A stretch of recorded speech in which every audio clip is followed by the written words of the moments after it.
Ranbir sir नमस्कार।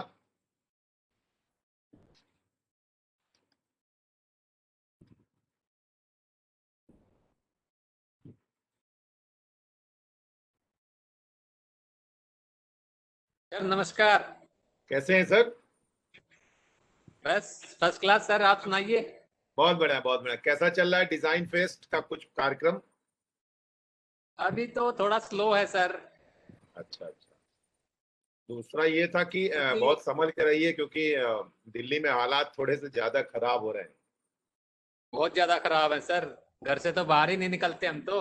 हाँ बिल्कुल। नहीं बिल्कुल सही काम कर रहे हैं। और कैसा और लग रहा है आप आपको हमारा ये फोरम जिसपे अभी हम नहीं, लोग प्रोग्राम आपका कर बहुत रहे हैं? अच्छा चल रहा है। मैंने 2 अटेंड किए हैं। अच्छा अच्छा। 2 अटेंड किए हैं। गुड गुड, थैंक यू उससे थैंक मतलब हिस्टोरिकल एडवर्टाइजमेंट और बहुत पहले कैसे क्या चल रहा था उसके बारे में पता चला है। रामायण से लेके महाभारत तक काल के इसमें धुरंधर आ रहे हैं। यू। या बहुत अच्छा लग रहा है। ठीक है सर, ठीक है। आज का एक बड़ा स्पेशल सेशन है जो हमारे यूएस पार्टनर्स हैं अच्छा वो अच्छा। वो इसमें अभी उनकी तरफ से आज पूरा पैनल डिस्कशन है। यूएस अच्छा में अच्छा, एक यूएस से। अच्छा, बहुत जो वो, हाँ, वो एक यूनिवर्सिटी का नाम आप बता रहे थे, किस यूनिवर्सिटी से? उसको शॉर्ट में माइका बोलते हैं। वो यूएस का पहला फाइन आर्ट्स कॉलेज है। अच्छा अच्छा अच्छा। हाँ, उसका गुड नाम है sir, good. Maryland institute college of art at Baltimore Maryland. Okay तो सर, गुड। वहाँ वहाँ पे सोशल डिजाइन करके एक डिपार्टमेंट है। जी सर। तो उसी के साथ हमारा ये प्रोजेक्ट कोलैबोरेट है। तो हम लोग उन्हीं नहीं, के बहुत साथ अच्छा। बात कर रहे हैं और उस पर काम करने का प्रयास करेंगे। हाँ नहीं, तो बिल्कुल आज बहुत अच्छा सर। वो वो और उनकी टीम पूरा अभी आ रही है। तो मैं चाहूंगा कि 5 से 10 मिनट आप रुके रहिएगा, वो लोग ज्वाइन कर नहीं, लेंगे। मैंने तो सर, मैंने जैसे ही आपने बोला, मैं तो 2-2 1.5 घंटे तक ज्वाइन किया। जैसे आपने बोला मैं तुरंत लॉगिन हो गया। थैंक यू और थैंक यू। और सर, आपको ये थोड़ा सा इधर है ना अपना, जो ये लखनऊ का मेट्रो रेल कॉरपोरेशन है, हाँ हाँ। इसमें कुछ होप है सर। मतलब अच्छा वो, इसकी टाइपोग्राफी का। अच्छा। तो क्या चाहते हैं मेरे क्योंकि से हेल्प बताइए। क्योंकि मैंने इसकी है ना टाइपोग्राफी देखी सर, जो मेट्रो के अंदर जो आते हैं ना पैनल्स, मेट्रो के अंदर जो हिंदी में जो देवनागरी में जो पैनल्स आते हैं, जी जी उसकी जी। टाइपोग्राफी बहुत ज्यादा वीक है। हाँ वो तो है वो तो है।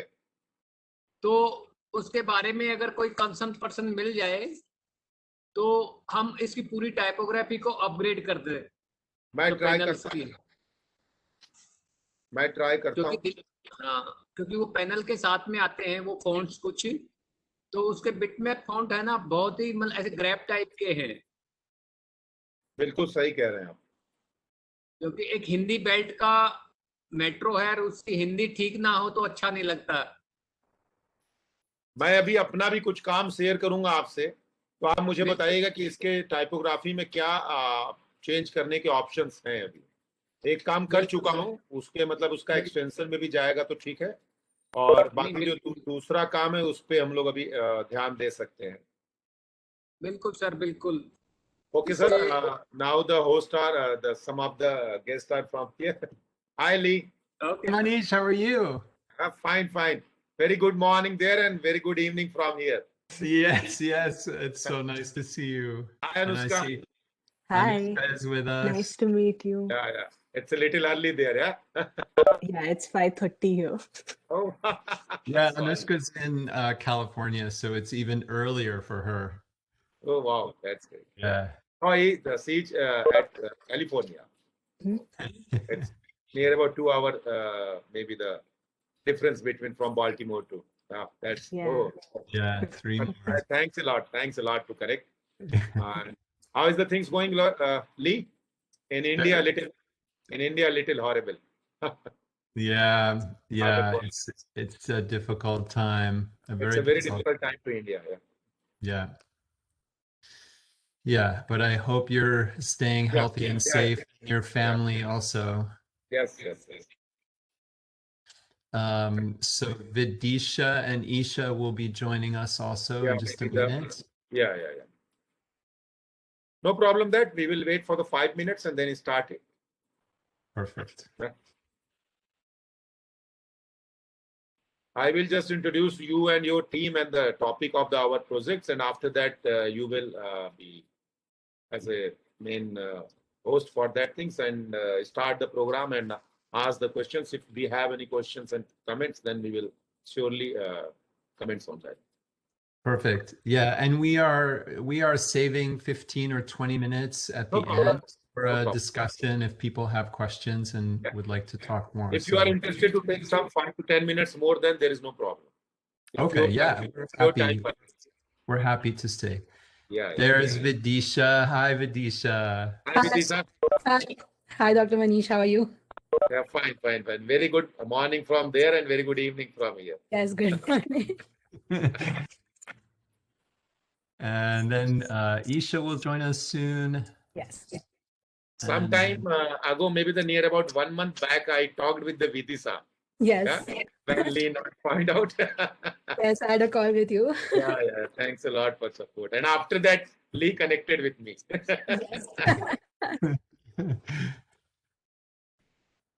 That's great. Some of the friends also join it here. I just introduced. If you see the Mr. Karambir Singh Rohila is a very good typographer and multilingual typographer for Hindi and English. Hi. Hi. Very nice to meet you. Very nice to meet you.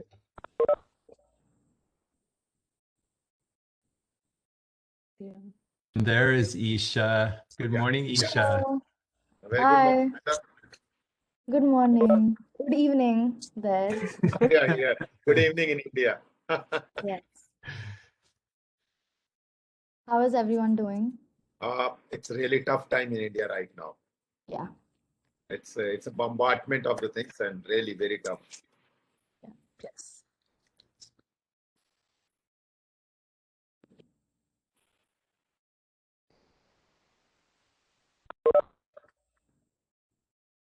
It's a 2 minute left there, near about 1 minute. And after that, we will start. We are on time and the participants will take more than 5 minutes, but sufficient are there. Near about more than 25 participants regularly participated in this event, the virtual mode. And we have just completed our last 8 sessions. We are from running this session. Hopefully you saw it, the program, the 3 days from the last 3 days. Yes. We have talked about social design perspective in Indian aspects, especially in the relevance with the colonial times. And hopefully your experience and thoughts will help to this project. And the recording is also available. Hopefully you guys are the co-host there for the share purpose. Yeah. Yes. I can see. Yeah. it. I think Yes, I see. We can share also. Yeah, that's perfect. Thank you.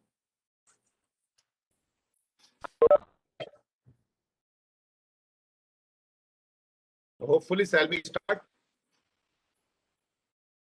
Perfect. Yeah, it's a perfect time for there. Thank you, everyone. This is again, we are meeting for the Spark project related things. The project is working on our project title is History of Social Design in India and USA, with the special reference to infographics, advertising, human-centered design and marketing. And our partners are one of the MICA, Social Design. Lee Davis is the foreign co-PI, and another one is the good friend of us, Professor Ben Van Dyke for Michigan State University. Somehow he is not connected with this program, but in future we will meet him. And for the Indian perspective, or for the Indian participants, Lee is the co-director of Center for Social Design, Maryland Institute, College of Art, Baltimore, MICA. And Vidisha Agrawal, Anushka Agrawal is a partner, Social Design Associate, Center for Social Design at MICA. And now the panel is discussing about the cases and reflections, social design, education and praxis. Now I am hand over the forum to the Lee, and Lee, please start your program. Yes, good morning, good afternoon, good evening to everyone. Thank you, Manish. It's a real honor to be here with all of you. And Manish and I have had the pleasure of knowing each other for a few years, and we are delighted to be collaborating together on this Spark project with all of you there in Varanasi. we have had many students and alumni from India over the years. I can say that they are the most brilliant and talented students we have had at our center. And we are humbled to share with you a little bit today from our experience. We have much to learn from you, and I really hope that we'll have time for a rich discussion also together today. As Manish said, my name is Lee Davis. My preferred pronouns are he, him, his. I'm the co-director of the Center for Social Design at MICA, the Maryland Institute College of Art in Baltimore, Maryland. And we're going to briefly introduce also our other, my colleagues who you'll be hearing much more about. And so I'll pass it to Anushka. Hi, nice to be here. I'm Anushka. My pronouns are she and her. And I'm working as a social design associate at the Center for Social Design with different partners, as in like clinicians and health experts, mostly nurse practitioners at the Johns Hopkins School of Nursing, who's also based in Baltimore. And primarily, my role is to infuse participatory design methods and human-centered design to co-design different healthcare initiatives, mostly for a lot of older adults. And I'll be sharing a little bit more about it in the presentation. So thank you. Nice to meet you. I'll pass it to Vidisha. Hi, I'm very happy to be here. I'm Vidisha Agrawal. I'm also the Social Design Associate with the Center for Social Design. I work with the Johns Hopkins School of Nursing and Public Health and try to include social design and human-centered design methodologies throughout the work of the school. I'll be sharing more about it in my presentation too. Looking forward to it. I'll give it pass on to Isha. Thanks, Vidish. Hi, so I'm Isha.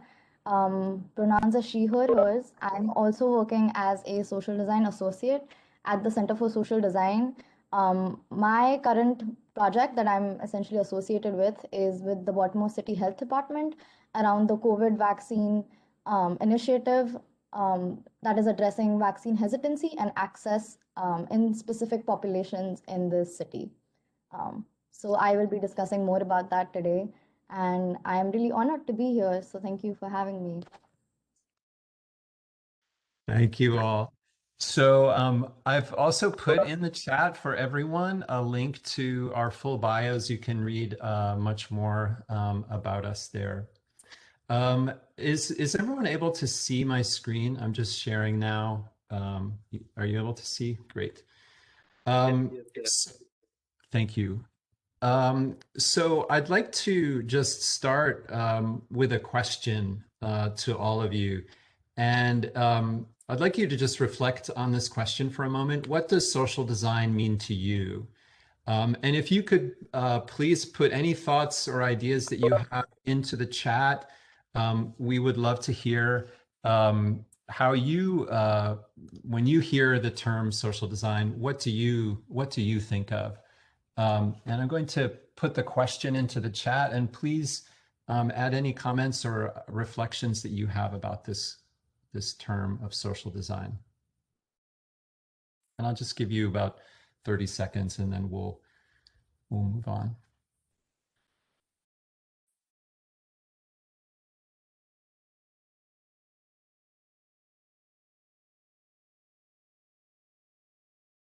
Great. Design mainly done for the benefit of a group of people or society. Excellent. So please feel free to continue to add your thoughts into the chat as we're going through our presentation, and we'll be talking a lot more together. We've saved about 15 or 20 minutes at the end of our presentation for more discussion together. We'd love to hear more from you. We have about an hour together. Manish has generously said if we go a little over, we're happy to stay longer to talk more with you. Here's a little bit of what we hoped to do together with you today. I'm going to initially share a little bit of reflection about the evolution of the social design history here in the United States, as well as the evolution over the last 10 years of our center and especially focusing on sort of how our education and practice has evolved over the past decade. Then Anushka, Isha, and Vidisha are each going to share individually with you some examples of their current work in practice, so you see a little bit more how our methodology and approach comes to life in a variety of different contexts. And then we'll leave some time at the end for discussion. So just, I want to first just mention that really the social design history in the United States has not been written. And sadly, you know, a lot of the discussion in the social design field really tends to look more toward the future, which I think is a bit tragic, because there really is a rich history of thought leaders and practice and innovations that we can learn from, and many who preceded us who were already thinking about this concept of social design, even if it wasn't recognized or acknowledged as a practice per se. And over the last couple of years, I've been really trying to document some of these stories, some of the precedents to our current work. And you'll see here some of the different archives that I've been visiting to try to really begin to document and learn about some of the social design history in the United States. I want to share just a couple of highlights of some of the research that I've been doing. And it really goes back at the moment as far as the 1930s. Our history of social design in the US was heavily influenced by a lot of emigres from Europe who were fleeing the Nazi regime in Germany. Many of the leaders who started the Bauhaus in Germany that went on to move to the Netherlands, to the United Kingdom, as well as to the United States. One of whom, Laszlo Moholy Nagy, who is Hungarian, one of the initial faculty members of the Bauhaus in Germany, came to the United States to start the new Bauhaus, ultimately what was called the Institute of Design in Chicago. Moholy Nagy had a really profound and holistic view of what the role and responsibility of designers were in society. He really looked at both from education and practice, articulated a strategy for designers needing to really have a holistic education to really understand, as he called it, all principles which control all of life. His philosophy was very much about interdisciplinarity and collaboration with experts in other fields. And an example of the work that manifested in Chicago in the early 1940s was a project that he developed with designers, psychologists, anthropologists, physicians, mental health professionals to really help with the emotional and physical rehabilitation of veterans after the war. A lot more to learn from that story. In the 1950s and 60s, there was also some really interesting innovation. One of the cases I've been researching, documenting, is that of a collaboration really unique between Margaret Mead, who is one of our sort of iconic anthropologists, one of the most famous anthropologists in the United States, who collaborated with a designer who immigrated to the United States from Vienna, Rudolf Modley. Together, they had this very utopian idea of creating a universal language of visual symbols that could help to further international understanding and peace and overcome conflict among people who spoke different languages. It was a really complicated and largely unsuccessful vision. They started an organization together called Glyphs to promote this idea. In the 1970s, some of you may have heard of Victor Papanek. We still assign this book to our students as they're beginning the graduate program, Design for the Real World. It was first published in 1971. It's now in 22 different languages. And Papanek was really one of the first to really challenge designers, being very critical of the field, to really provoke critical thinking about the role of designers in society, and specifically looking at the role of designers' work, how that affects both people and the larger environment and system. This is a case that it's very close to my heart. It's from Baltimore here in our own backyard. Dennis Livingston was a social activist here in Baltimore for many years in the 1970s and 1980s. He was also a hugely talented information designer and illustrator. And he really recognized the power of visualizing systems and complex information, both to further and advance social activism, but also as a way to make complex information accessible to people as well as to policymakers to influence their work. A piece that he did in 1984 called The Atlas of the American People was ultimately used in textbooks and in research and publishing, especially in economics. And really that visualization shifted people's perceptions about the inequities, the economic and racial inequities in the United States in the 1980s. In the early 1990s, many of you may have heard of the design studio IDEO. It was founded in 1991. It really popularized this concept in terms of design thinking, although that term can really be traced back to the early 1930s, more in the engineering field.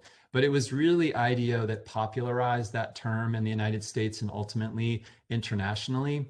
And about 10 years later, the CEO of IDEO, Tim Brown, published this book you see here, Change by Design. And that was a seminal piece because it also began a conversation around the role of design thinking in advancing more social change and social innovation. In 2009, there was a really important gathering in Colorado, the Aspen Design Summit, which really brought together about 70 or so designers, educators, researchers, foundation executives, NGOs, business leaders, to really talk more about the role and the potential of design in addressing large social problems. This was soon followed by a convening in New York in 2012 by the Cooper Hewitt, our National Design Museum. They had, together with some foundations and the National Endowment for the Arts, commissioned this report, Design and Social Impact, to look more at different examples and emerging cases of so-called socially responsible design. It was really at this time that the conversation began to emerge as more of a community of practice, as social design is actually as a field of practice, and a network of practitioners and educators began to come together.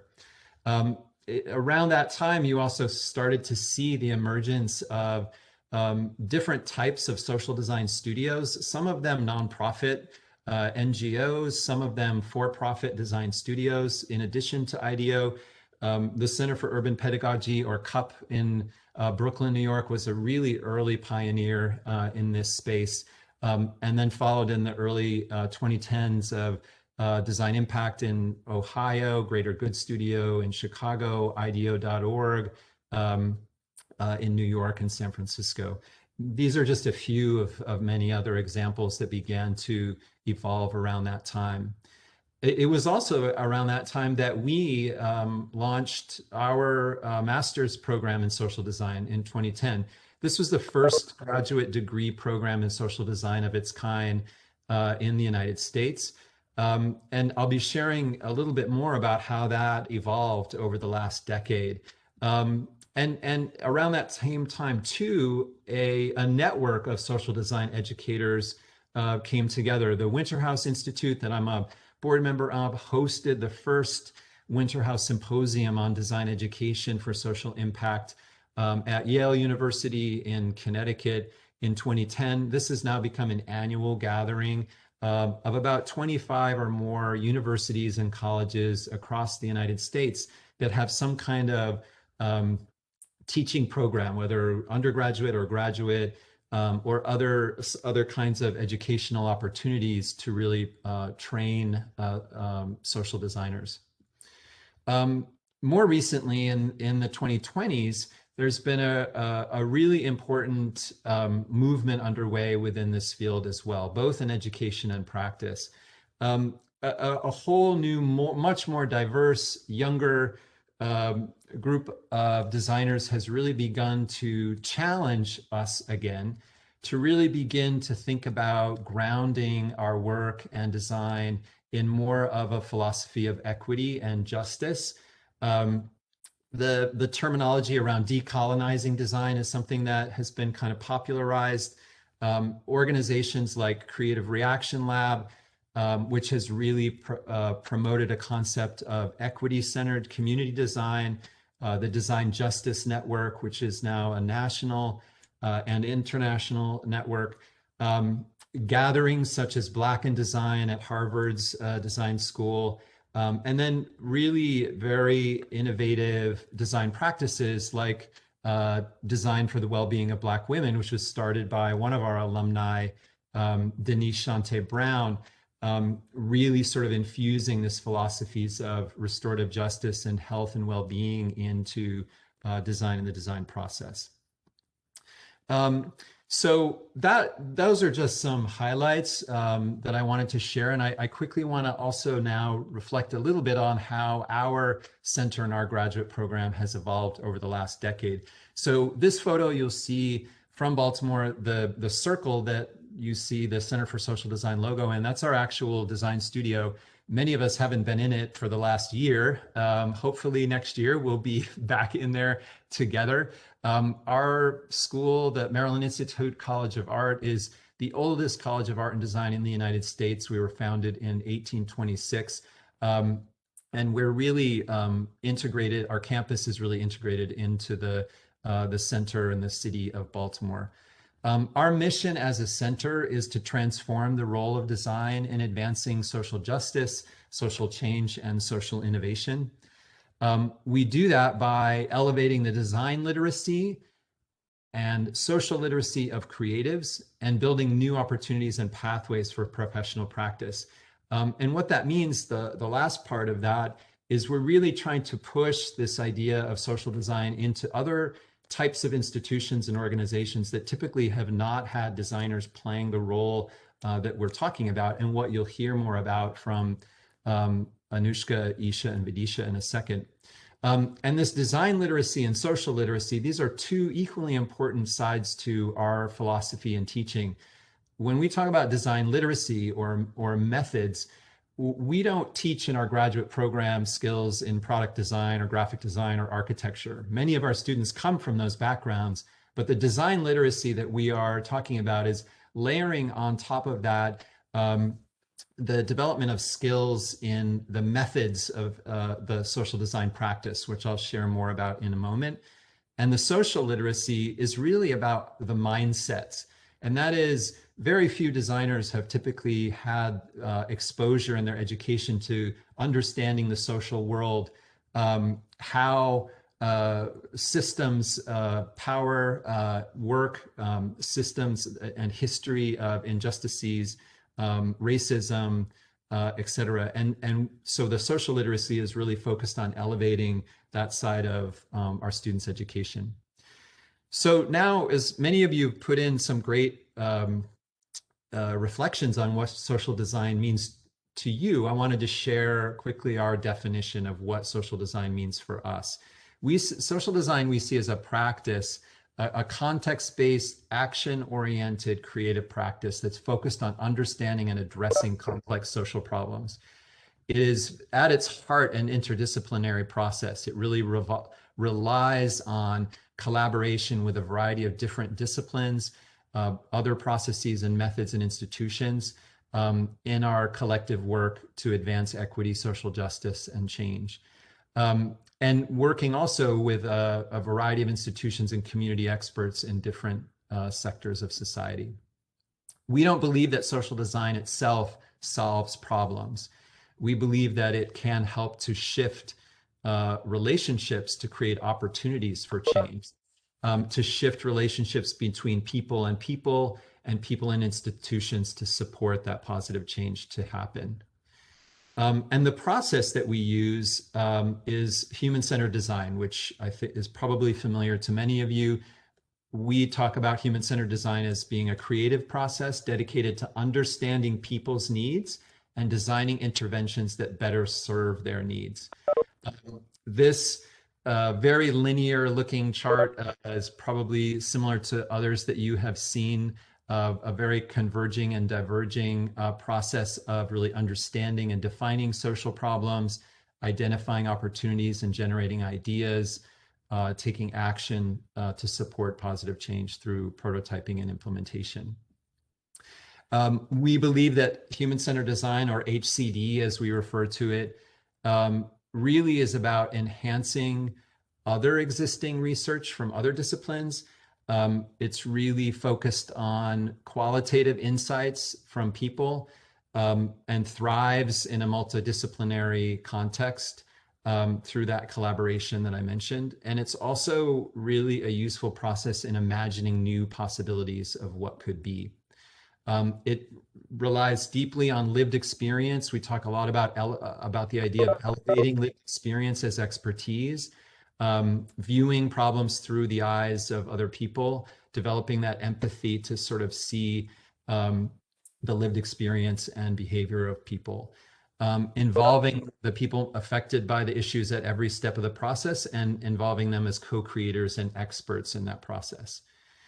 And our center has a number of different components to it, which we don't have time to get into in detail now, but it really is at this nexus of education and practice. Everything we do is based in context, in practice.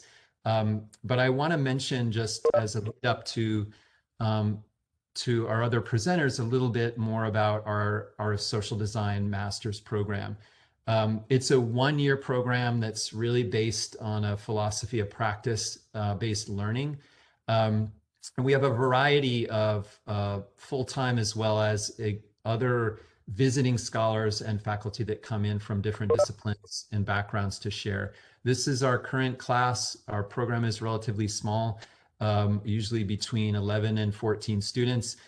3 of our current students also from India, as I said, amazing talent. From a lot of different backgrounds, not only design, and really that the program designed around this philosophy of elevating the social literacy and design literacy, as I mentioned already.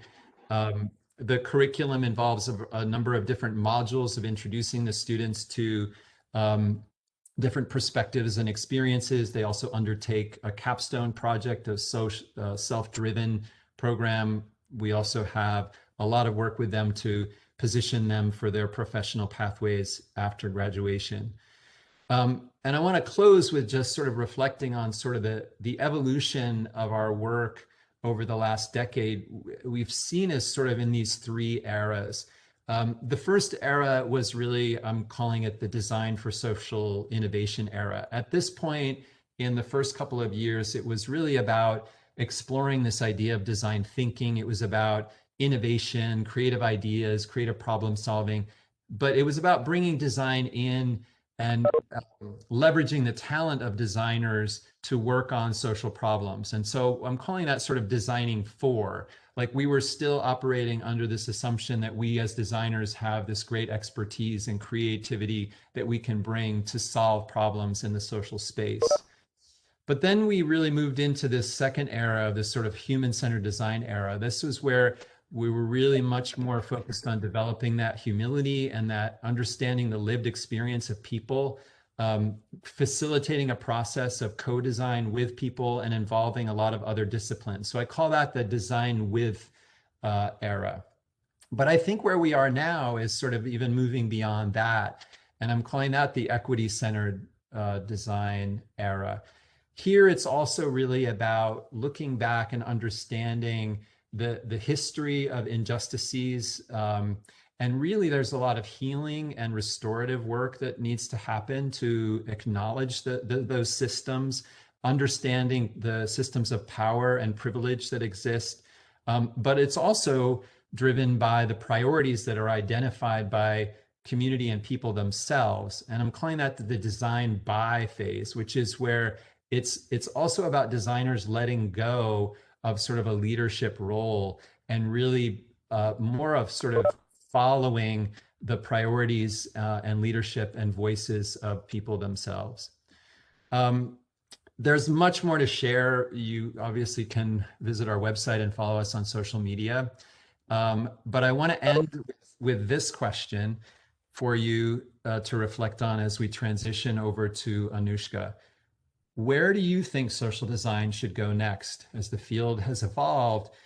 Where do you think it should go where it may not be now? What role do you think it should be playing in the world? And so I'm going to stop sharing. I'll put that question into the chat for you, and then Anushka will tee up her presentation. Thank you. Thank you. Can you see my screen?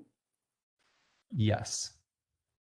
1 second. Lee, just a moment. Hopefully, you all will give the answers of the every questions the put in the chat box after the session. Yes, sir. And I'll start reviewing some of those questions now, but we'll absolutely look at those when we get to the end for the questions. Thank you for reminding me. Thank you. Should I go ahead? Yeah, please. Okay. Hi, that's me. So I was born and raised in Bombay, where I studied graphic design. And soon after graduation, I started working in the social impact sphere with a lot of different organizations. Some invested in youth mentorship, like Mentor Together, or for women's rights, or defying gender stereotypes. I made a book for one of the initiatives called the Irrelevant Project, or did branding for an environmental sustainability local initiative in Solan. So I was just trying to work with different people, trying to gain an understanding of how to work in that space. But 2.5 years doing that kind of work, I think I was seeking for a shift from doing very isolated graphic design work to doing more holistic community-centered work. I realized that I was being looped in the phase where everyone would do the strategizing and research. And then as a graphic designer, I would have to put things together. But I was seeking to be part in the phase where I was researching and strategizing and working with the communities to kind of see what design can look like. And while this was happening, I also felt stronger to explore my love for emotions, well-being, social justice, and healing. And what I mean by that is, through all these years, acquaintances, friends, and family members have found solace in sharing their vulnerable moments with me. And I deeply care about listening to people and how that facilitates a space of healing. So I was shifting between all these disciplines, right? Like Lee said, like, how could I kind of imbibe values from these different disciplines? Where, yes, I can use my visual design skills, but how can I do research in a more participatory way? But how can I imbibe values that a counselor may do, or what a social worker practices? So I was looking for that. And through that, I ended up with that intention. I came to pursue social design at the Center for Social Design, where I learned how to use the human-centered design process, but through the lens of social justice and equity, and also learned about the equity-centered design framework by Creative Reaction Lab, which roots a lot of their principles in history and healing. And again, every designer, I think, kind of uses and deconstructs this whole process in a way that suits them. But what I have been able to explore in these past 2 years is thinking about how this process, through the lens of social design, can be used to make relevant research that matters to communities. Because I realized after coming to the US that there are a ton of research projects that happen. And every researcher has so much privilege, and that privilege shapes knowledge. So how are they intentionally designing with the communities? How are they reassessing their privilege? How are they making sure that the research is benefiting the people they're researching with? What kind of questions are they asking them? So there's honestly, I think in this space, social equity and thinking about that is one of the most important things to do. Because maybe doing research with one community may be absolutely irrelevant and unnecessary for someone else. So I think if evidence matters, if data matters, if research matters, we must care how that gets made. And I have been trying to look at different practices to see and create my own care-driven process. But this is just one example that I could explore as a student researcher while I was studying at MICA. So we had to kind of do a project for our mini thesis, and my topic was to understand how to support caregivers who take care of children whose parents are in prison. So caregivers who are impacted by incarceration. I was very intentional about a lot of different things to piece a very care-driven process. My first most important thing was I absolutely did not want to talk to caregivers because I did not know how my project would benefit them. So I tried to find another route to kind of think about the same issue. So I started talking to a lot of community champions, a lot of advocacy leaders, some of them who were previously incarcerated themselves or who have been caregivers, and started asking them what they think that caregivers need. And a lot of them said that, oh, we've not thought about it. There are organizations or services who take care of incarcerated individuals or their children, but we never really thought about the caregivers. And I think that was an aha moment for them because they really appreciated the questions that I was bringing up. But what was really powerful for me that I still carry on in my processes is the work was very community centered. I had conversations with 20 different people from different organizations. And then we had a collaborative session where they prioritized the ideas and insights that came from them. And I was just a facilitator, and then they generated ideas of what this space can look like. So even while doing this process, I realized that thinking about caregivers' needs and rights was very important to me. And maybe this was serendipity, but I ended up receiving the fellowship for a year to work with the Promote Center.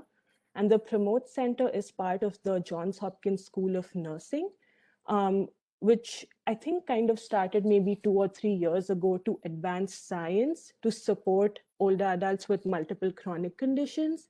And this is mostly started by nurse practitioners. So I had the opportunity to work with a nurse practitioner who's doing research. I'm sorry, my niece is crying, so I just got a little distracted. But she was doing similar research to understand what support do caregivers require, but in the space of caregivers who take care of patients with heart failure. So this is just a scenario to think about the caregivers' lives. Like the caregivers are two sisters. They're taking care of a room-bound mother. They alternate nights of the week to stay with their mom. They support their bathing, medications, food preparation. And one of the quotes is, I felt so overwhelmed one day that I went to my room and cried. And this I would never say in front of my mother because it would hurt her. So before I get into the specifics of how we designed that project with Martha to scope out the whole research process, I just want to reflect or share my reflection on what it means to think about social design in the space of healthcare. So one, I think for nurses to get into research is a very big thing. Healthcare has been a very male-dominated sphere for a very long time. And for nurses, that is very female-dominated, to come up and promote their own ways of thinking to advance research outside of the white heterosexual patriarchal framework in research practice is absolutely important, and I'm grateful to be part of it. Then also using design, as Lee mentioned, to question all the power constructs that shift relationships and build power among more communities and not just the most privileged. And also thinking of ways of undoing traditional ways of research, but how do you co-create a process with communities most impacted by health using participatory research practices?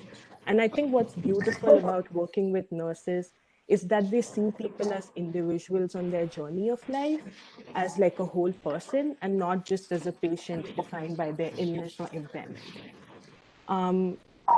So now I'll get into the actual design of the whole intervention.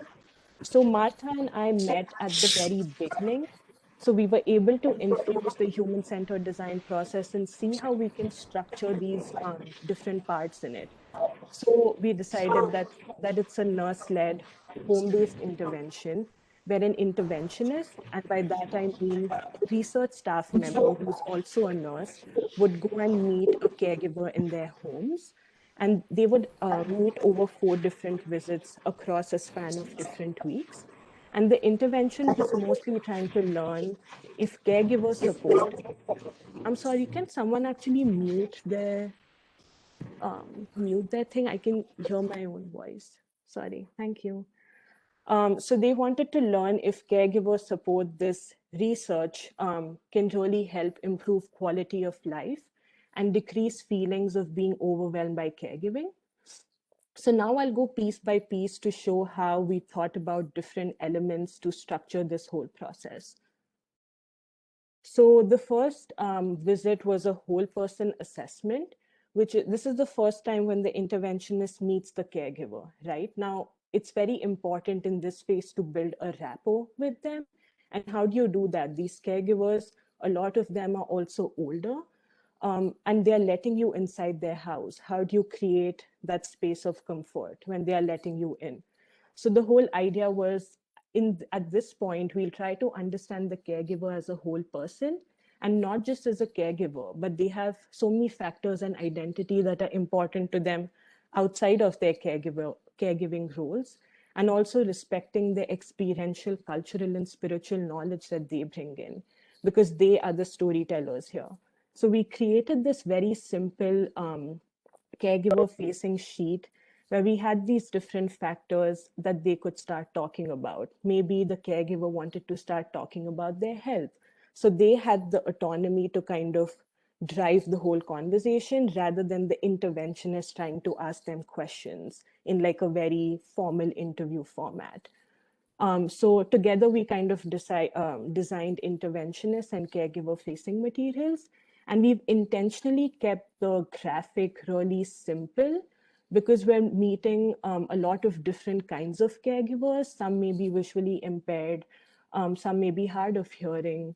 So we wanted to use very universal and simple icons for it. Then the second visit was about purpose in life. Now, I think for a lot of caregivers, they forget thinking about what matters to them and what their own purpose of life is. So the idea was to bring in that little spark and surprise back into their lives if they haven't been thinking about it. And to create a space where they can start sharing their own stories, again, with a lot of autonomy. So we wanted to shift away from just asking questions through a list, but we used kind of like the card sorting method with 4 different main themes: purpose, emotions, experience as a caregiver, and caring for yourself. And they could kind of pick what topic they want to talk about. And then we had some relevant questions underneath, kind of trying to assess where the caregiver's at, what their dreams are. Maybe there's a question about what did you want to be when you grew up? And what about that dream do you still relate to? And I think they did hear a caregiver probably wanted to start learning a musical instrument again at this phase in her life. So why not? So just thinking about what matters to them again. So we use this mostly to kind of encourage storytelling. Now, what started happening is that the purpose of each visit was that people think of what matters to them, but they also wanted to streamline to think about how can they prioritize their goal and how can they work on their goal. So going from something abstract to doing more tangible, practical work. So we had to think of how do we, with all these stories that we hear from the caregivers, now how do we start streamlining and converging it? So we went through a rigorous process for quite a few months where we prototyped and worked as a team and created different materials. So the middle sheet that you see is a note-taking template for the interventionist. So she basically writes and takes notes while the caregiver kind of shares their stories. And then we were thinking about what happens once the interventionist takes those notes. How do you kind of, again, synthesize it? So these are just some process pictures of what we were thinking. And we eventually landed to this. So we created this way of synthesizing using a table. So say, for example, one of the story quotes was a caregiver wanted to learn a musical instrument. So the object related to that was piano, probably. And her feeling was excitement. So we realized that she really valued excitement, and that's probably something that she's missing. So we started to dissect each story. And this is something that we do with the caregiver from the stories that came from the card sort to see what values really matters to them. Because I think caregivers really care about a lot of value commitments. And through those values, we would ask them, okay, can you pick the 3 most important values that you care about and want to work with for the time we're working together? So say, for example, it could be as simple as I strive to reconnect with my spirituality in silence and visit the church often, walk outside and visit parks. So this purpose statement sheet left us with something really tangible. So they could then make goals based on that. And again, I think I just wanted to reiterate, we went through a lot of different iterations. We used persona building and a lot of brainstorm sessions to come to these sheets that you see as more refined right now. And then the 2 other pieces and the other visits was social support, was the 3rd visit, just thinking about, yes, the caregiver has this need, but is there someone else in their life who they can help achieve this goal? And then the instrumental support piece was mostly thinking about how can they receive more tangible help. Maybe someone really needs help with transportation to going to the grocery store. And for this, we specifically got inspired from a lot of analogous stakeholders like social workers and community health workers, where their perspective added a lot to this whole research process. So basically now that research is ongoing and they're recruiting a lot of caregivers, and in the light of the pandemic, it's all happening virtually, but surprisingly, a lot of caregivers are enjoying the virtual format. And we're hoping that eventually through iterations and through what we learn from this project, it turns into an actual program, or it probably makes some change at the policy level to start thinking about caregivers. So I just shared this pictures because I think I just wanted to appreciate how Martha really appreciates a blend of art and design with science, and how I also think that art and design is a very important tool to enhance health, be it using art to kind of advocate or even art to directly use for therapy. And this is Martha's purpose statement: to be creative and productive, drawing meaning from highs and lows, while helping others and developing relationships that grow deep roots and extend to communities. So before I end, I just wanted to share 4 questions, sort of maybe like values that ground me or I've been thinking about as a researcher. I'll just read them. So the first one is, how do we genuinely care about and confront our power as designers or researchers? Who are we forgetting and not caring about? And how do we lovingly center care for the collective, especially people who are being intentionally left out? And how do we flow in sync to know when to create space or take space? I think that's very important and hard to do. And to end, I think I have a question to share with you all, and please feel free to answer this in the chat box. But it's about how might caregivers in India receive the loving care that they seamlessly pour in? Because yes, if every giver of care also receives care, I think there's a big disparity in India where a lot of caregivers, I think, do not receive the acknowledgement or care that they deserve. And feel free to interpret the word caregiver in your way, because I know it's a very diverse topic and includes a lot of people. So that's the end. Thank you so much.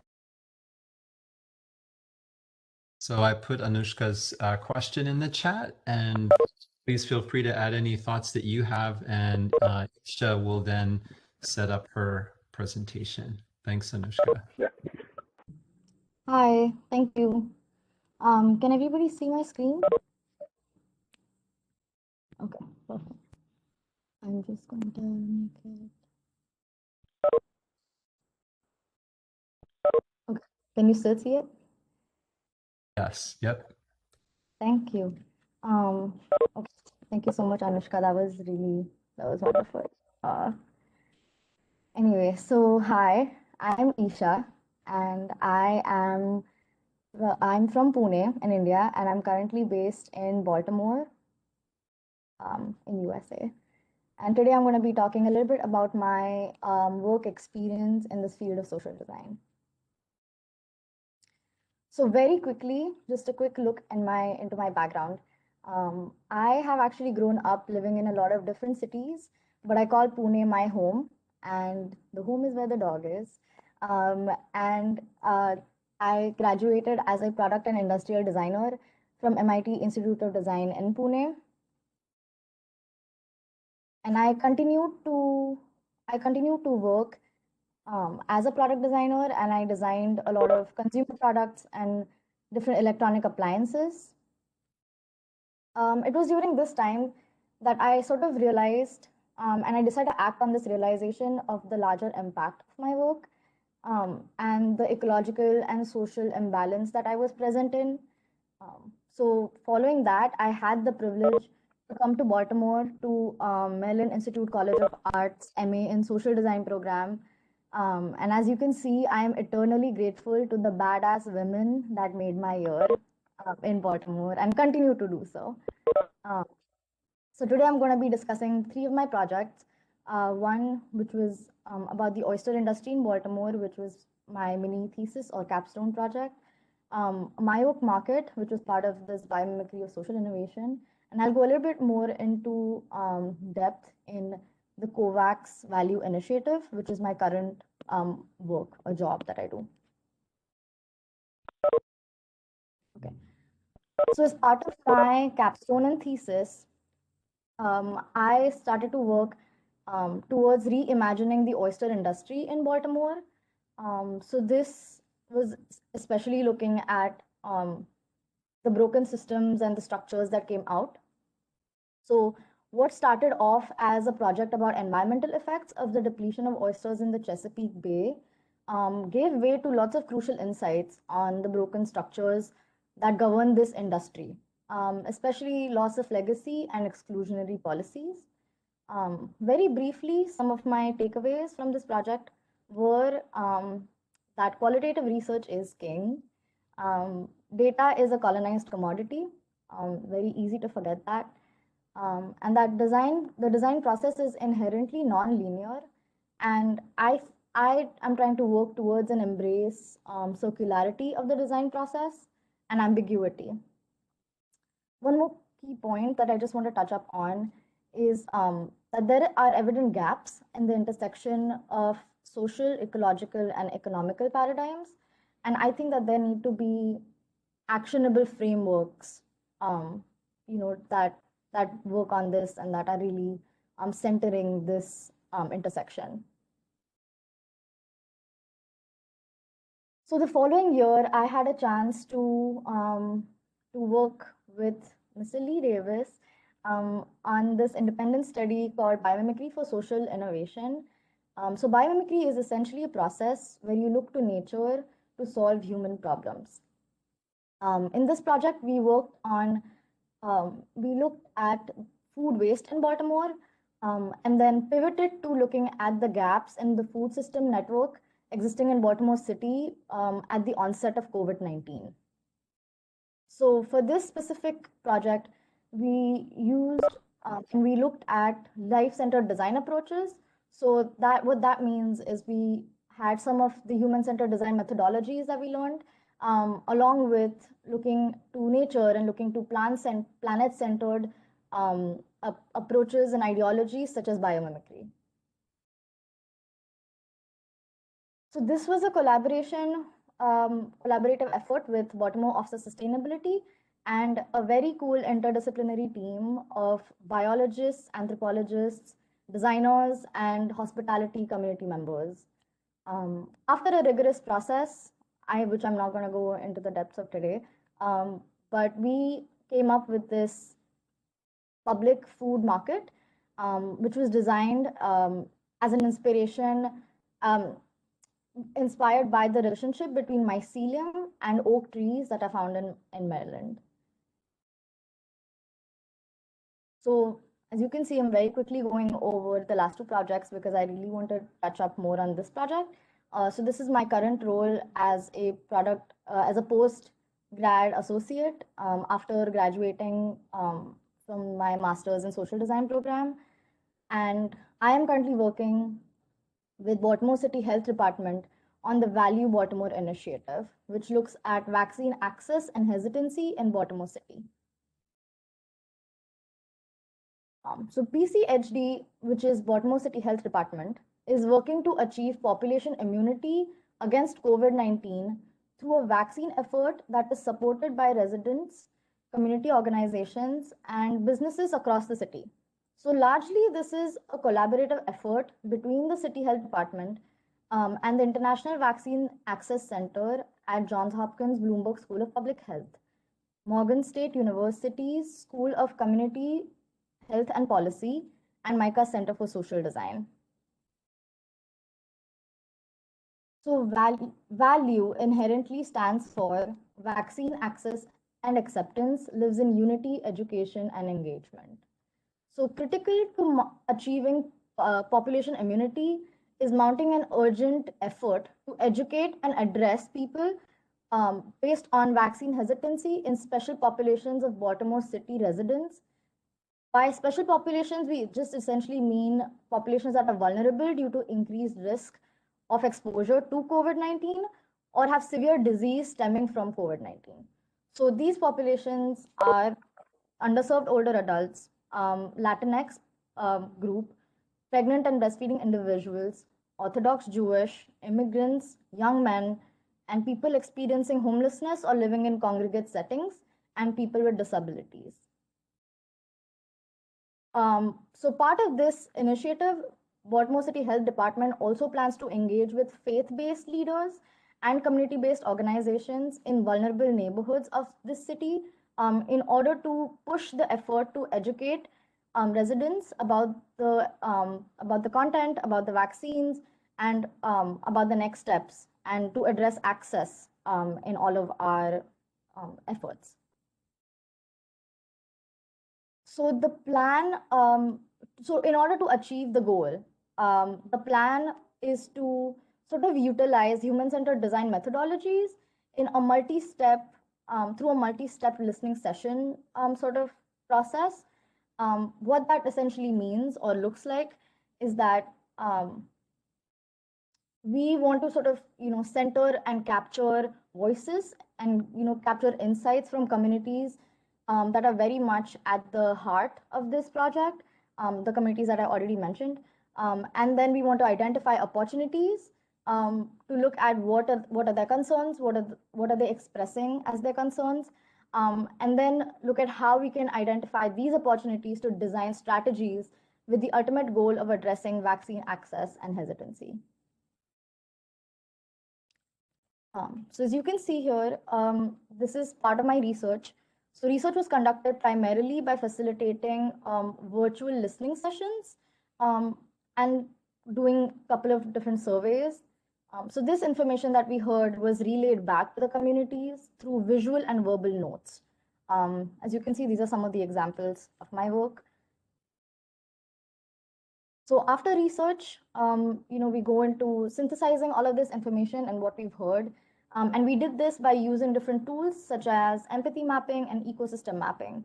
So these tools sort of help us better understand, what are the gaps that are currently existing in these communities, and to ensure that our strategies are grounded in the problems and are grounded in the concerns expressed by these communities.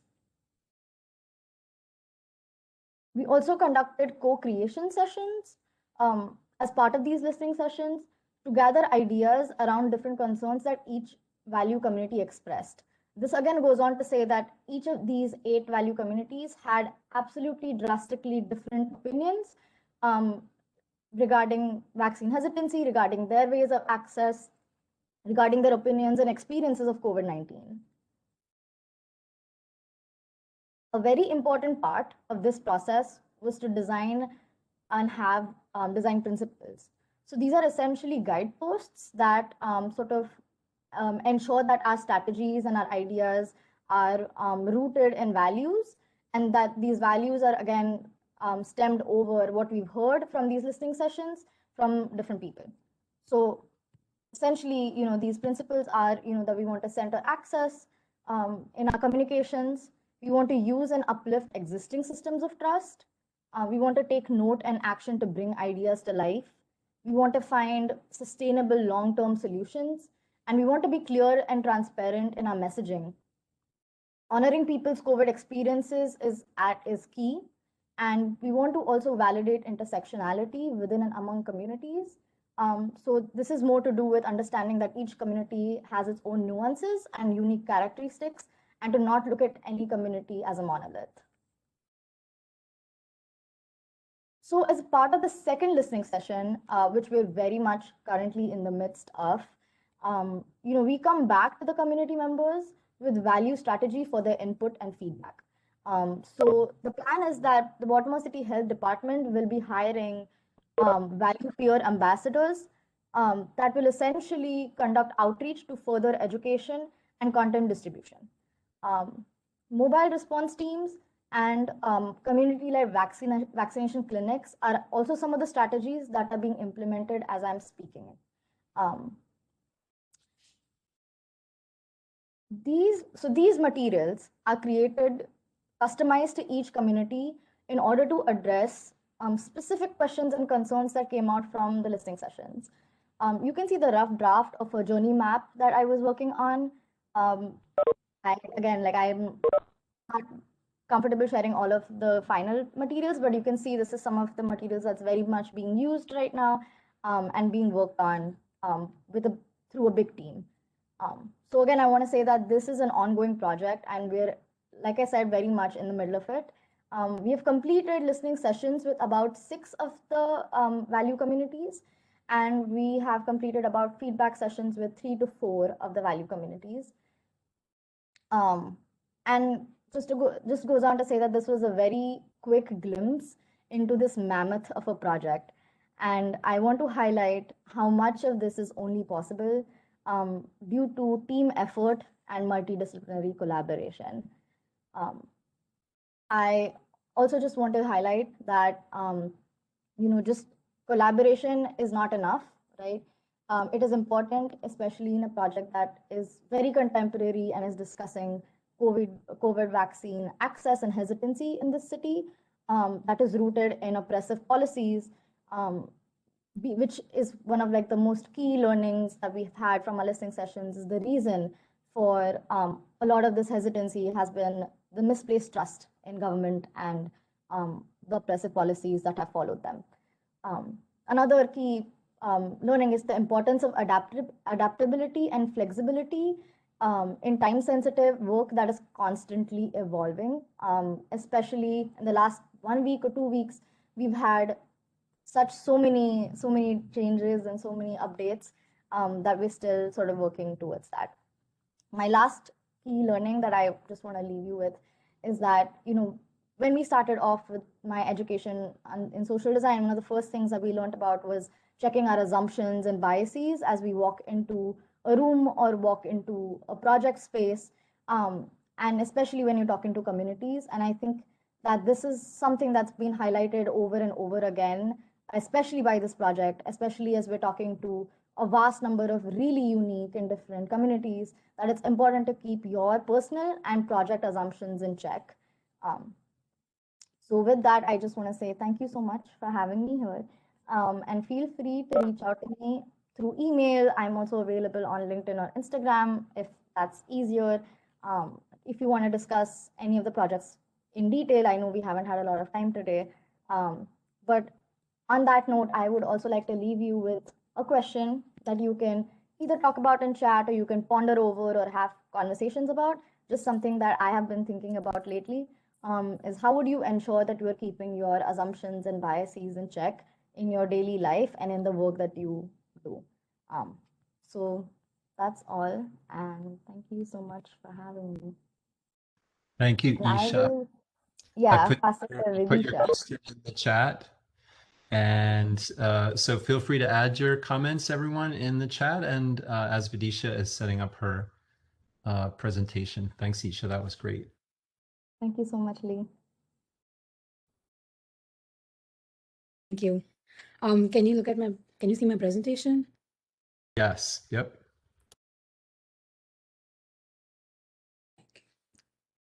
Okay. So thanks a lot, Isha. You were great as usual. I'm really happy to be able to be part of this symposium. Hi, I'm Vidisha. So I'll start with giving a small introduction about myself. I am from this city called Dhanbad in Jharkhand. I started my design career from National Institute of Fashion Technology in Bangalore in the field of product design. After completing my undergrad, I started working with this firm called Bempo Health. It's been a life-changing experience for me to be able to work here because this defined to me how I want to be as a designer now and in the future. As we all know that WHO says, I'll start with some facts about what Bempo does, that 8 million babies are born which are premature or low birth weight in India. Bempo Health is a startup which works on health issues that contribute to the neonatal mortality, especially in low resource areas where people don't have enough access to good healthcare services. As part of one of the projects I was doing there, I was working on Kangas sling. So to go a little deeper on what I did in India was to work on the sling, which enables parents providing skin-to-skin care, which is also called kangaroo care, to their newborn babies. It is said and proven that 36% of the mortality rate can be reduced by providing kangaroo care. So kangaroo care basically helps to regulate heart rate of the baby and also helps in weight gain. So if the baby does not have any other infections or any other comorbidities, this is a very great method to improve their life or to improve their health. We went to multiple iterations. This project lasted for 2 years. It was a very big project.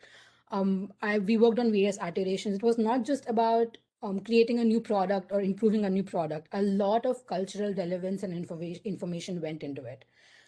For example, a lot of mothers wanted to wear this sling and move around and to be able to do their household chores. A lot of mothers reached out to me saying that they wanted it to be culturally modest so that they can move around in their house without hesitancy. Apart from all of that, it was also about maintaining the cost, so keeping it low cost so that people can have access to it, because our main aim was to reach out to low resource communities or to low resourced areas.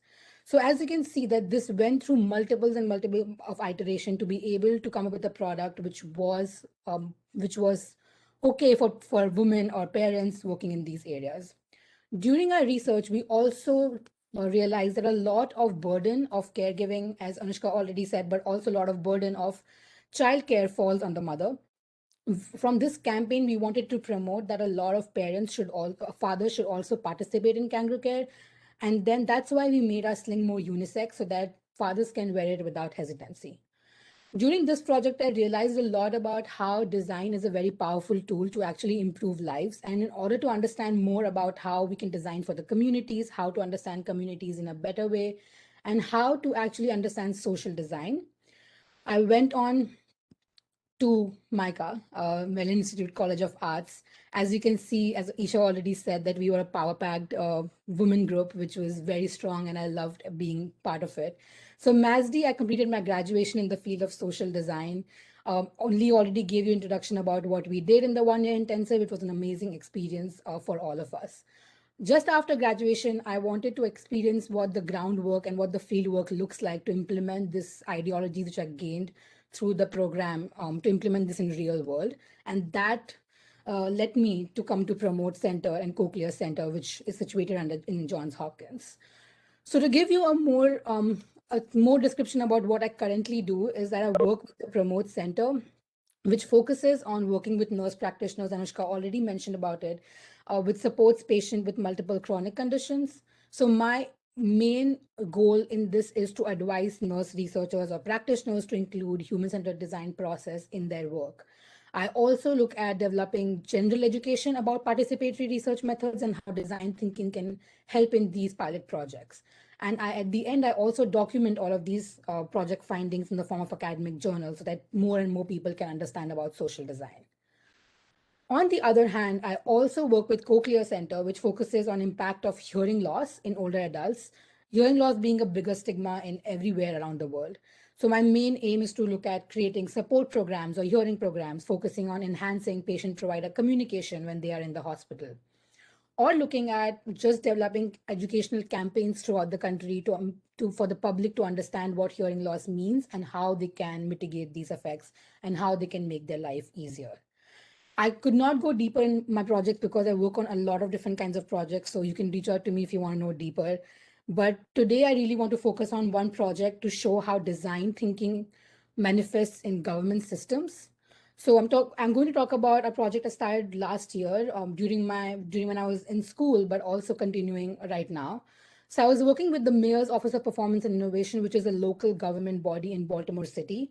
The Office of Performance and Innovation is a group of people which uses data, design, and innovations to make the government operations more efficient. So my project during that time was to think about how to make cities' permitting process more user-friendly, efficient, and equitable, especially for small developers and homeowners. Before I start what the project is all about, what we did, I want to give us a little bit context about what is building permit or construction permit. So as the name clearly says, that it is just a permit which is officially issued by a local government agency that allows you or the contractor or any developer to start building a construction or renovate their projects. It is really important because it helps to enforce safety standards so that people who are occupying that space or also living near the space are safe from any hazards and have the best chance to avoid any accidents. So as I looked at India, and then India being the biggest and the world's fastest developing countries, we can see that there's a lot of increase in the construction permits which India applies for. It's a very difficult permit. So it is, of course, complicated and it's not a good experience to apply for a permit. But this was posted by the Indian government last year that they are focusing on how to make the construction permit process easier and more accessible for the public. So today I want to share the process which I followed when I was looking at the permitting process in the Baltimore City. So we first started with research. Research is something which we do to understand the deep root cause of a problem or to understand the cultural context of an issue. So we first started with secondary research, which was just understanding what the literature is already there in internet, what resources are already there with us, what other cities are already doing. We then did observation and shadowing, where we went to permit offices, sat there for hours and hours to understand what people are facing when they enter a permit office, how they apply for a permit, what problems they face. Permit techs are somebody who are evaluating the permit. So what are their frustrations? So looking at both the sides of the story of like what people face versus what the city is facing. We also did stakeholder interviews, which was focused on talking to the Baltimore City Housing Department people, talking to stakeholders like the developers who are working in Baltimore City, also looking at homeowners to understand what their frustration was from their own mouth. So additionally, and this is one of the examples we did with observations, because we believe that observations gain a lot of other data which people might not understand or people might not be able to realize. So in addition to just doing research, we created this service blueprint. So service blueprint is something which maps the entire process by listing all the activities that happens at each stage. So it seeks to uncover and also document all the things that go beneath the surface. So as you can see that we not only just mapped what is the process looks like, but also what is the backstage things which happens. What are the support processes that happens in this entire service? And then what we did was map the user journey through it. So how the customer faces or how the consumer faces it when they move through this service. So what are the problems? What are the pain points they go through? What went well in the process to understand that? So this helps us to map that what was the problem and what was the deep root cause of that experience which the customer was facing. So what we do when we gather all of this data and all of this research data, we make like tension statements, which about what tensions are there existing in this service. So I can give you some examples which we had. We had a lot of insight statements, but I want to share some of them which were really important to us. One of them being that permit techs were overburdened all the time. So for them, they kept having calls or replying to emails, which led to distraction and errors. We also thought that a lot of information was available on the website, but people found it very jargony and very long, so that it was very confusing to all of them. We also found that because everything was shifted online, which is a great thing because it helped the permitting process, it still was very confusing for some people because some people might not have access to digital services. So that created a digital divide among them. After looking at all of these data and tension points, we start to like co-create session, which people have already talked about, where we call the stakeholders who are part of the process back and talk to them about these tension areas. We believe that people with lived experiences are the experts, so we are just facilitators in the process. So as you can see, one of the examples of the ideation process, we had multiple sessions. This talked about how might we make the permit information more accessible to the public.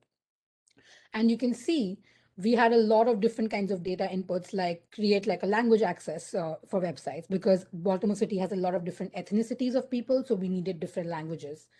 Or create like a cost calculator tool, as you can see, which helps us to understand the cost before applying for permits. Or just update your FAQs because it doesn't answer all the questions which people have. We mapped all of these ideas in an effort impact matrix, which shows that what ideas had higher impact, but also required lower effort. So one thing which we learned in the government sector was that budget is a huge, huge topic. You can't implement anything. It has to be based on budget. So all of this to say that we provided a list of all of these recommendations in the form of a memo about how much budget is required in implementing each of these ideas to the mayor of Baltimore, who can implement it further in Baltimore City. So my biggest learning in civic systems and working with civic systems was that there is a very complicated environment. There is a lot of different systems, there are a lot of departments involved in everything. We try to blame everything on each other, not taking up the blame. And the budget is not there. So always, that's the major reason. But a lot of things can be done following the process, which can be a very small intervention, but can lead to a huge impact in the process. So before I end my presentation, I want to leave you with a thought to think about that what we practice at the small scale sets the pattern for the whole system. So don't wait for the next biggest thing which we want to innovate or intervene in. Work on the smaller things which might at one day lead to a larger impact. So thank you for listening to me today, and anything which you want to talk to me about my projects I've done or anything else, I would love to have these conversations further. So please reach out to me through email or text message, anything which suits you. I'll be very happy to talk further and answer any questions you might have. Before we move on to the panel discussion and start answering your questions, I would love for you to think about this or answer this. And I know everybody faces that in their daily lives, that think about what government service you have used recently. It can be a driving license, it can be a public bus, anything. And then think about what was your experience and how could you have made it better. You can ponder over this, you can add it in the chat. And thanks a lot for listening to me. And I'm very glad to be here. Thank you so much, Vidisha. So I'm putting Vidisha's question there in the chat. So we shared a lot with you today, both about sort of like a historical context, the evolution of our work at the Center for Social Design, and 3 examples from our amazing postgraduate associates. And we'd love to talk more about things you'd like to hear about or any questions you have. Feel free to ask us directly, and we can also go back into the chat. I marked, I think, the first question that came into the chat, but if there's anyone who would like to pose some questions now, please feel free.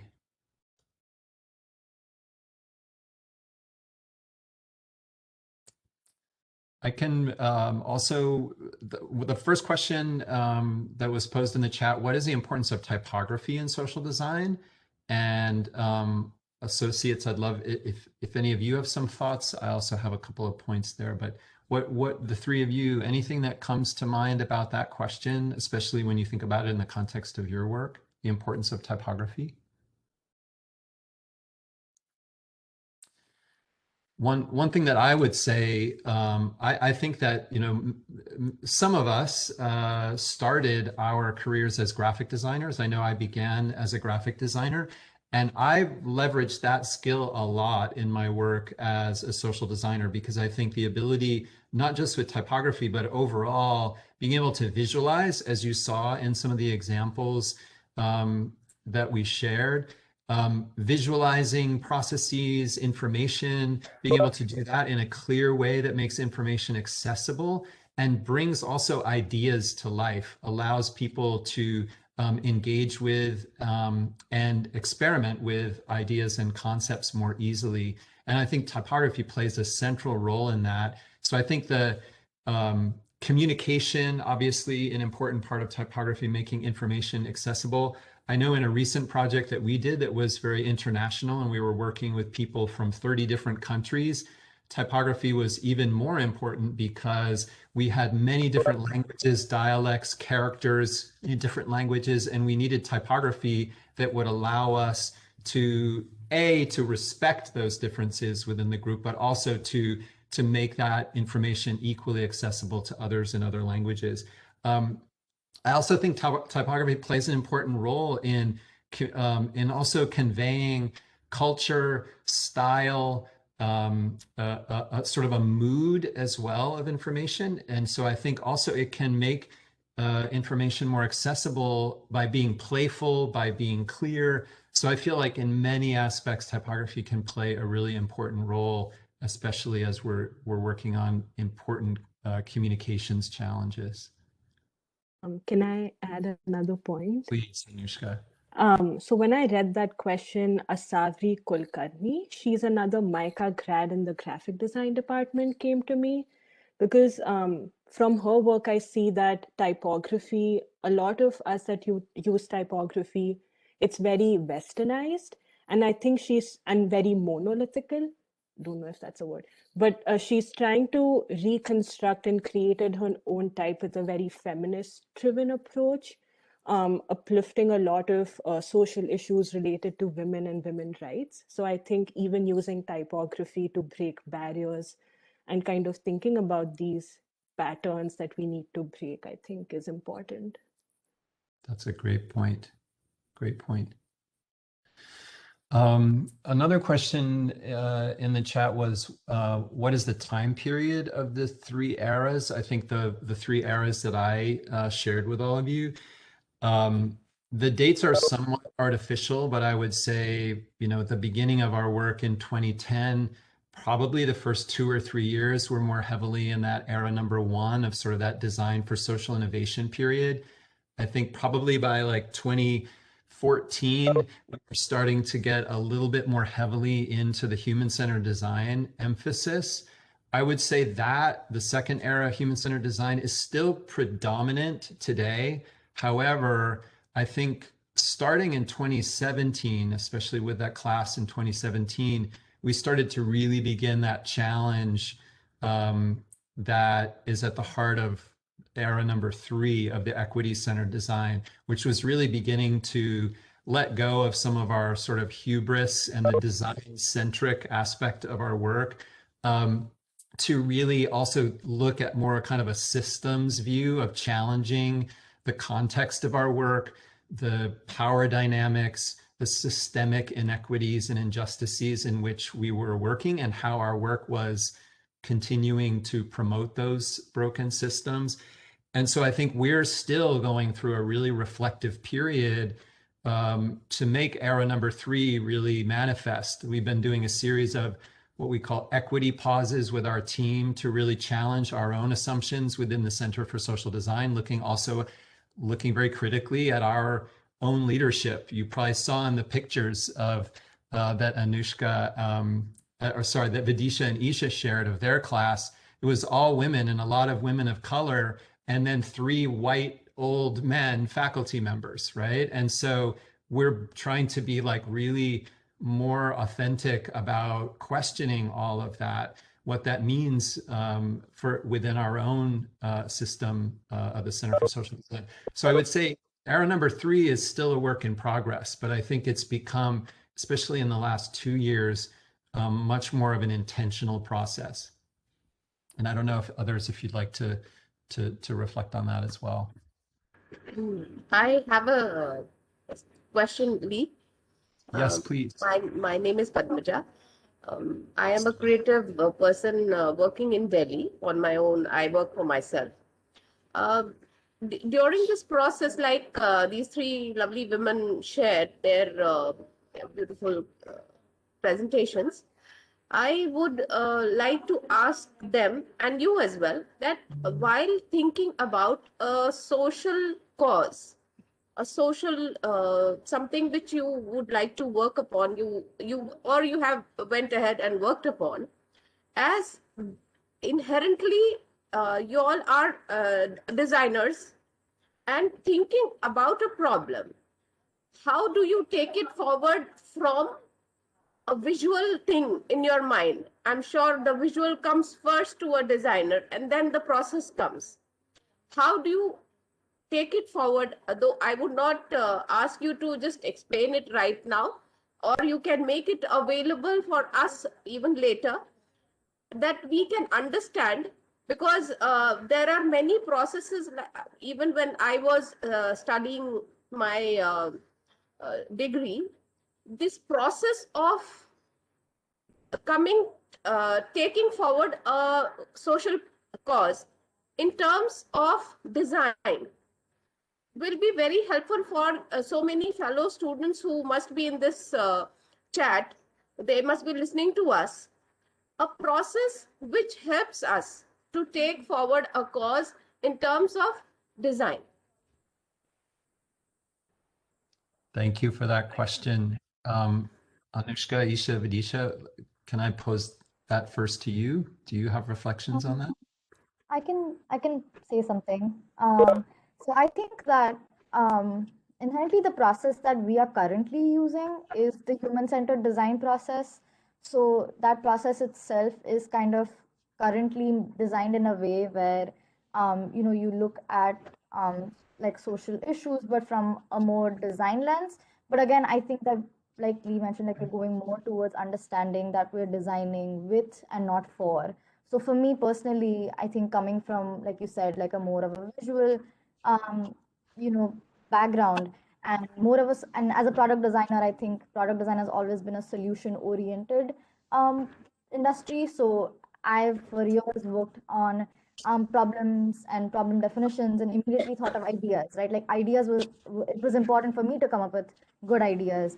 And I think that my main takeaway and key point has been to sort of shift that mindset from me coming up with ideas to solve some issue to really thinking more broadly about what it is that I'm bringing, what it is that this project is doing, who are the people who need to be centered here. So the people that are really important and at the center of the social issue, it's really thinking about how do I set that mindset for me to place them first, to think about what is it that they want to do, what is the research, maybe at the max I can think about my role as a researcher and a facilitator.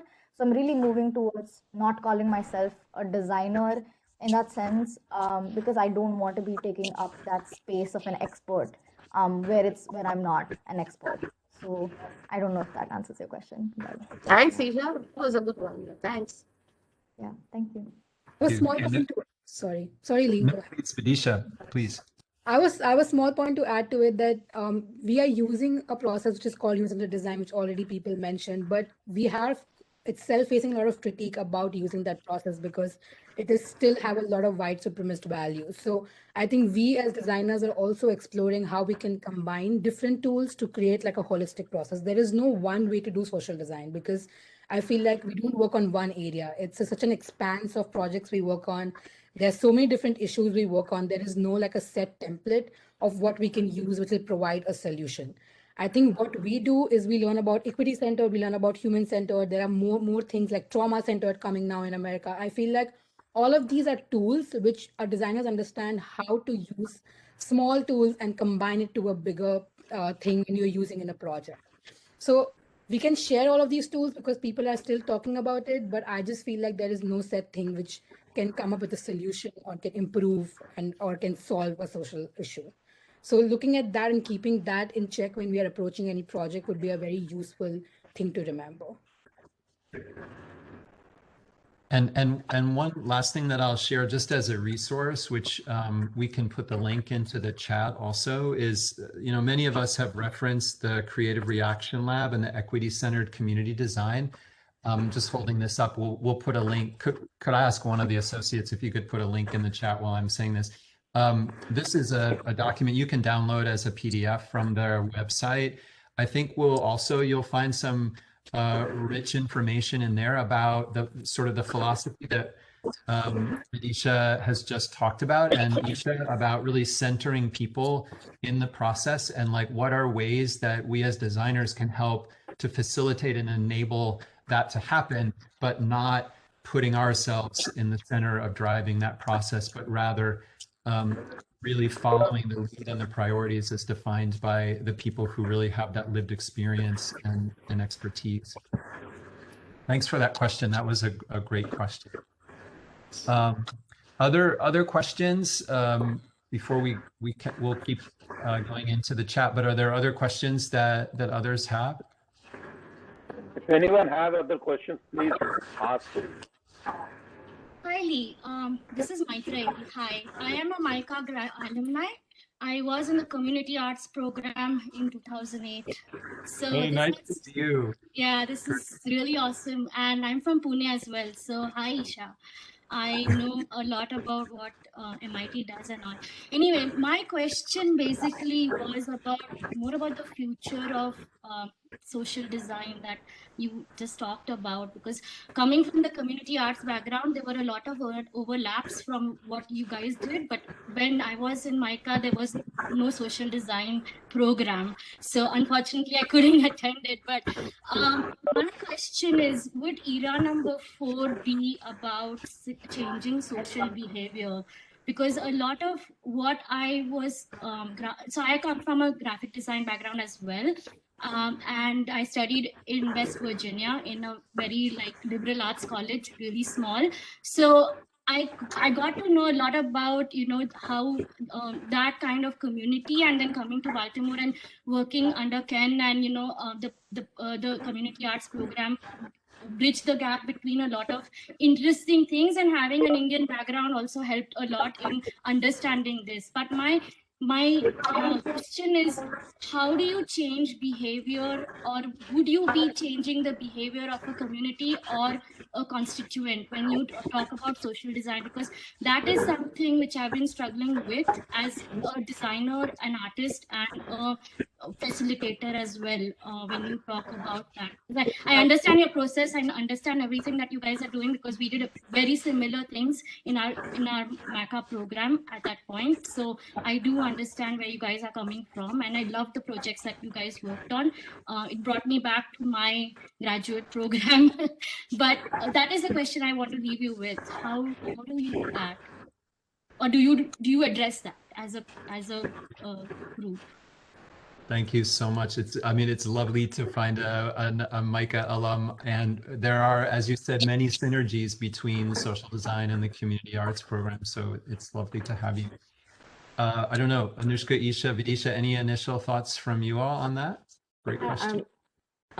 So this is coming up for me, not sure if relevant or no, but a few nurse researchers that I'm working with, at least in the healthcare field, the interventions that they're designing are very specific to trying to changing behaviors in the way people are working with receiving these interventions. So I feel like it's maybe already happening. I just feel like there needs to be more awareness about these community-centered interventions where it's happening. But it's definitely, I'm seeing that it's a challenge, because it's a big thing to start changing mindsets in these current broken systems that we have. So yeah, I think it's happening. I can also just chime in. I think so. Just very. I haven't really worked a lot on the behavioral analysis part of a lot of projects, but I do know that, for example, the project that I'm working on the COVID vaccine, process and the initiative, I know that we do have behavior analysis on board, and we really are looking to, essentially the idea is to change behaviors when it pertains to certain groups, certain populations that I mentioned that are extremely anti-vax and extremely hesitant to taking vaccinations or understanding why it makes sense to have a vaccination beyond just access. So that is something that has recently come up in our work, and we are definitely sort of trying to work towards interventions or solutions. Even though centered in community, it's still working on sort of changing that behavioral aspect. I think one way is that we are value ambassadors, right? So we are also looking at community outreach folks who are working in the community, and their aim is to reach out to the rest of the community and work around education and content. So I could say that education and content distribution is currently a strategy to be able to change that behavior in the city. Yeah, but that's just what I know from what's happening right now. That's great. And I would agree. The last thing that I might add also, I think, to both Anushka and Isha's point, like I think especially in the field of public health, like where we're doing a lot of work with clinicians, physicians, social workers, nurses, etc. Like what you're talking about around behavioral change is at the heart of really what a lot of the public health folks are working on, and there's a lot of synergies in the process that they also use. And I think especially during like the project that Isha's working on, that is like a COVID specific one, like behavior change is really at the heart of that as well. I'm also just putting in the chat a link that I think might also be interesting to you. I mentioned in my presentation the Winterhouse Institute several times that I'm a board member of, and it's a network of educators around the US that are in this social design space. And collectively, a few years ago, we worked on developing this tool, which is called Social Design Pathways.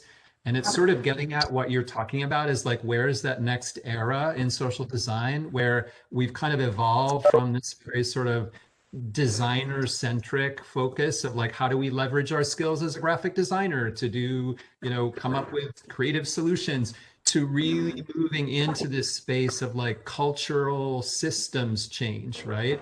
And so like the pathways is kind of mapping that out in a somewhat artificial linear way, but really looking at how do we be more intentional when we're approaching a collaboration or issues, both in the way we're working with our partners to define the problem, to also be looking at it from more of this systems lens of sort of changing behaviors and the systems around which the problems exist, or within which the problems exist. So that may also just be an interesting kind of tool or rubric for you to reference. That was a great question. Any other questions? I mean, I think we're happy, to keep talking forever, but I also want to be respectful, Manish, of people's times. But I'm happy to take other questions if you have them.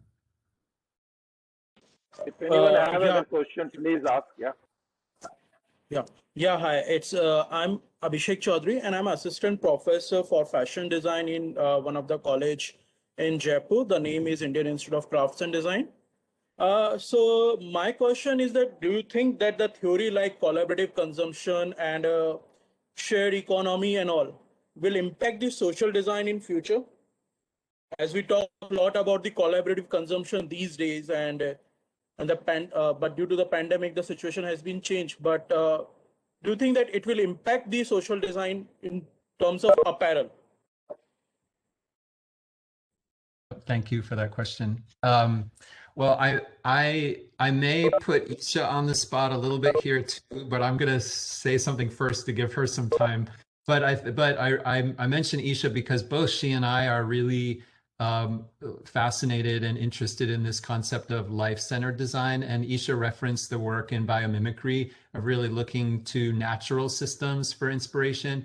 And I think that, like, to your question about the fashion industry specifically, I think, more broadly, like as we think of this sort of human-centered design approach that we have typically relied on as a process for guiding our work, it is by nature, as it's called, human-centered, right?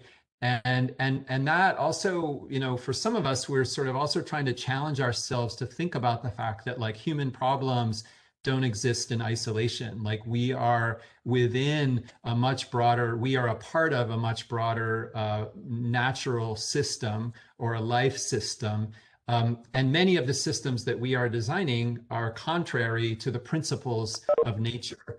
And so when we're thinking about this concept of biomimicry in our work and how can we integrate that more into our process and our mindset, it's very much related to what you're talking about, is that I think we, whether it's in fashion or in any process that we're addressing,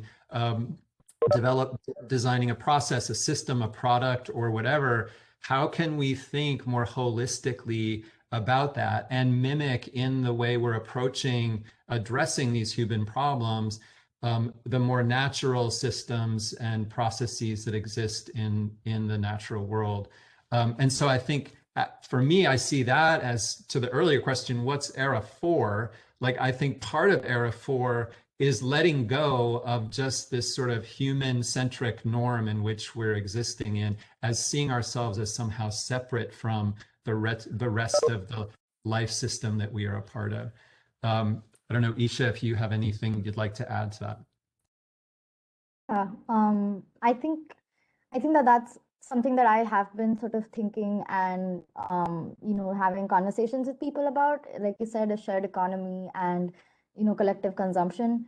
Definitely, I think that just thinking to some of the recent conversations that I've had, I can see why, and I've been really fascinated, even sort of like having this conversation with Lee about circular economy, right? And what does that look like? What does that mean, especially when it comes to waste? And usually when people talk about waste industries, we think about fashion industry primarily, and then we think about food beyond just other consumer products and manufacturing processes. But I definitely think that to begin with, as of right now, where I guess I would say the world is at, I think that shared economies and circular economies and collective consumption does, I think that it does definitely look like it would be sort of like the next, I would even call it the next era, like in Lee's words, in terms of consumption. But I think that it is already impacting the social design realm. I think it is already a part of the social design realm. Again, like I would also say that it has been very difficult for me to really pinpoint and discuss, what parts of sort of like, so one of the things that I wanted to work on for my thesis was about circular economy. And I think that it's interesting because I've had like issues trying to pinpoint which parts of circular economy that, have like, what are the pros and what are the cons, given that every community and every geographical regions have such different problems. So thinking about India and what that shared economy or collective consumption looks like for India would be so drastically different than what it would be like for other countries in US and different places, given population, given like ecologies, everything else. So I think that it's definitely already very much a part of social design work that people are doing. I would count that as social innovation and social design work.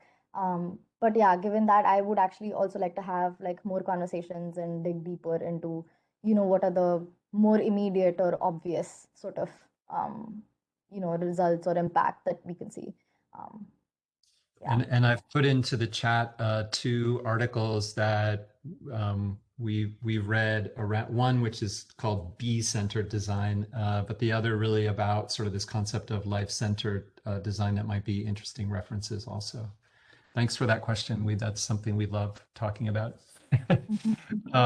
Other questions?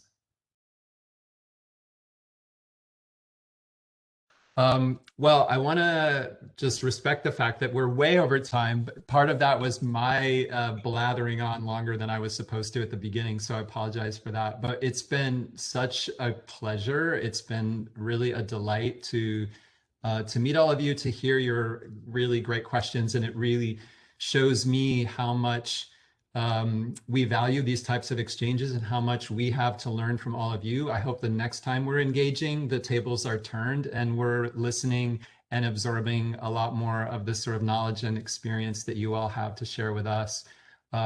So from all four of us, thank you so much for sharing this time and for coming on a Saturday, making it at a time when we could all be here with you. We're so grateful for that. Thank you so much. Thank you. Manish, I don't know if Thank you. Thank you, sir. Lee and your team members. It's a really very appreciable task from all of you. And thank you, my respective participants and guests. The session was really very interactive and very informative from the perspective of social design in Indian in the US context especially, and relevance with the Indians, because India and US is working closely to the different type of projects, and that's a really very good case study for us also.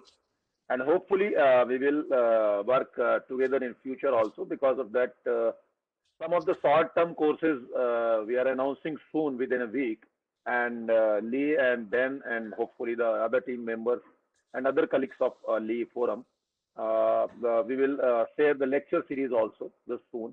So upcoming from the next 3 to 6 months, we are very active in the social design platform for different type of courses. Both partners are ready to support.